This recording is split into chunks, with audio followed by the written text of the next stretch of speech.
able to respond and respond as a team. This coordinated effort is massive, and you can see some of the larger vehicles that are being brought in right now. Again, they don't quite know, and the people that I'm speaking with, it is so fresh and so new that they're waiting for the information to come into them, but you can see the response that they're mounting is significant. 7 people have been injured, 7 people have been taken to local hospitals, and so right now they are right in the thick of it, and we're developing more information, Carol. Yeah, and in case you're watching and you have family at Ohio State, 2 of the injured parties were transported to Grant Hospital, 2 were taken to the Ohio State University Hospital. The other 3 went to different hospitals, and I wish I could name them, but I can't. Tom, that large vehicle, what is that? Thank you. Tom? All right, we just lost Tom. Hey, Joe Giacalone, do you know what that large vehicle is? It may be a bomb disposal type of truck. I don't know specifically yet, so I don't want to speculate. But you know, there could be a SWAT team inside. We don't know exactly what's going to happen with this. Okay, so what we're looking at now, this is video that kids have taken. Like, they're young adults, they're not kids. They are taking outside of windows. This is what's happening outside and what they're witnessing right now. And if you're in a situation like this, should you be at a window, Joe? Yes, no. I mean, you want to stay away from windows, away from doors, you know, in a corner somewhere. And if you had to, if you think, if law enforcement believed there was a bomb in there, and you do too, you should be able to take some cover underneath a desk or whatever, just in case there is an explosion. It might be able to prevent some of the glass or from the ceiling coming raining down on you. So this is just something else that they do. They go over in training. Unfortunately, these buildings aren't prepared to withstand a blast. They have a lot of glass in them. You know, it makes them look pretty, but they are very vulnerable to these kinds of incidents. And it's just something that happens in the design. I think going forward, as college campuses are being created, I think they're going to factor this into, you know, less glass and more of a security measure. I mean, it doesn't look pretty, but it does the job. All right, I'm getting more information in, Joe, so bear with me here. We understand 8 people have now been transported to area hospitals from the Ohio State University campus. We understand 1 person is in critical condition. We don't know if these people are faculty, students, visitors, who they were, but 8 in all transported to hospitals, 1 in critical condition. We also have new video coming into us with a person on the ground.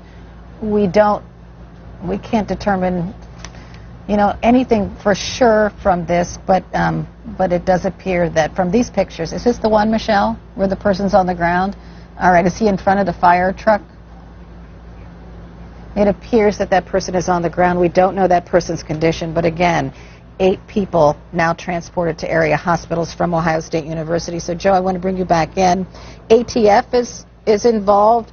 The campus newspaper is reporting that there's a bomb squad on campus. SWAT, of course, is involved. This is a massive operation now. Absolutely, and this is the disposition that we have on any types of college incidents or any active shooting. It's everybody's coming. You make sure that this investigation gets done properly, and if there is an active shooter, to be able to terminate it as fast as possible. That's why the SWAT teams are there with the long guns. They're more quite effective, you know, than just small arms like an officer carrying a 9mm or what have you. The ATF will be involved in this, especially if there's a firearm in it. They'll help trace the gun where it comes from. There are probably units right now, too, investigators, detectives from the local police department that are running social media checks to see if there was any threats via Facebook or any other social media platform. I think that, you know, that social media canvas, I think that's being done right now as we speak. You know, there are a lot of social media platforms out there that we don't know about. And if you remember the shooting they had in Oregon, he had posted it on a platform that he was going to do this. So I think investigators have that in the back of their mind, and they will be, of course, you know, typing into the internet, you know, and seeing what happens and see if they can find something. Maybe they can get a name if this. Yeah, and as I'm looking at these buildings on campus, right? They're huge, and also apparently they're searching a parking garage, also a huge, gigantic structure. So this could take them some time. This could go on for a number of hours. They have to make sure. You know, unfortunately, we don't know what the extent of the injuries are. So that's something that would, play a big role into how long this goes on. If there's minor injuries and they're not gunshots, then this might end a lot faster. But if there is, which we hope there's not, this could go on for quite some time. Yeah, I just want to ask my producers if they could turn around sound from one of the students that we interviewed, especially that first one who was trapped in his dorm room. Because, Joe, students are trapped in their dorm rooms. They're probably barricading their doors. They've called their parents. I can't even imagine how freaked out the parents are at this point, along with these students. And they're waiting for somebody to show up and tell them what's going on. I just can't imagine how that feels. Yes, I believe the parents are probably freaking out more than the students are. That's just the way parents are. But the students, their best bet is to stay exactly where they are until they're given direction to leave. Like Tom had said earlier, we don't want them, running around. We don't want them outside of the location. They're safer where they are currently at the moment. And the police department have this building cordoned off, so I believe they have it isolated and they have it contained. And that's the number one rule in these things for law enforcement: isolate and contain. And and then they can work their way through each individual room. And the way they go about doing it is that there's a mass amount of officers that enter a location, and then they leave officers behind everywhere they go, so that it's basically you take over an area, and then it's kept that way so that nobody can try to escape. Okay, we have some brighter news coming out of Columbus right now. Two of the injured on the Ohio State campus were taken to Grant Medical Center.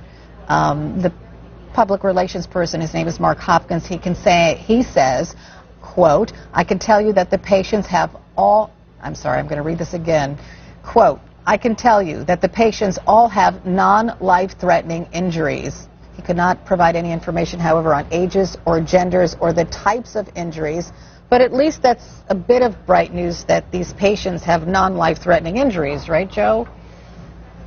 Yes, absolutely. I mean, if there were gunshots, I know they'd be reluctant to say so. But, until they get the okay, I guess, from law enforcement. But I think those are good words to use, non-life-threatening. And let's just hope, like I said, they're minor abrasions or cuts or broken, arms or legs. And that's what we're hoping for on this. And, until we know more. There is there are some other ambulances I see on some of the videos that they're pulling up. I don't know how old that video is. But this is something where they'll keep them at bay just in case they discover indeed an active shooter and there are more victims, that they'll be able to get them to the necessary hospitals. And it's not unusual that they split up. It's not unusual that they split the people up to go to different hospitals either. We have to know which one is the major trauma center, and that would be a good indication about maybe what's going on too. Yeah, I was just looking at Ohio Stadium. They had that thrilling Ohio State-Michigan game just over the weekend, and the campus was probably elated because Ohio State won, and now this had to go down. In case you're just joining us this morning, there is an active shooter at Ohio State University. The university's emergency management team sent out a text message, and also they tweeted for students to run, hide, or fight. This gunfire apparently erupted at 19th and College on Ohio State's campus. All right, I got Matthew Horace on the phone. I want to go to Deborah Fayrick first, though, to see if she has any new information. We know that 8 people have been transported to area hospitals. One's in critical condition. Deborah, what more can you tell us? Well, what we can tell you, Carol, is that, as you know, this is a large open campus. I spoke to somebody who used to do security there who says it is very difficult to secure this particular campus because it is so large, so spread out. It does look like a lot of the law enforcement is localized at that one building. I've spotted some sheriffs, some police. The fire department obviously is on scene to transport anybody who is wounded. So a huge presence there right now as this is ongoing, Carol. All right, Deborah Fayrick, you stand by because I'm sure you'll have more new information for us in the hours to come on CNN. That does it for me. Thank you so much for joining me at This Hour with Berman and Baldwin. Starts now.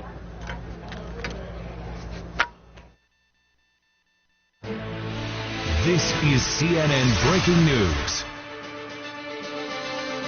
Hello, everyone. I'm Kate Baldwin. John Berman is off today. We're continuing to following the breaking news coming in, unfortunately, at this hour. An active shooter reported on the campus of Ohio State University. We're going to continue to show you live pictures as we get them in. A lot not known, we need to say straight off the bat, of what is going on the ground right now. The Columbus Fire Department, though, has just confirmed 8 people have been transported to area hospitals. Gunshots have been heard. The first message to students and faculty and employees came via tweet and a text earlier this morning, I think just about 10 a.m. this morning, saying this: Buckeye alert, active shooter on campus, run, hide, fight, Watts Hall, 19th and College. A message a little bit later cautioned everyone to continue to shelter in place in the North Campus area. A lot to go over. We're waiting for more information to come in as we are continuing to follow these live pictures. As we do that, let me bring in our team of reporters and analysts.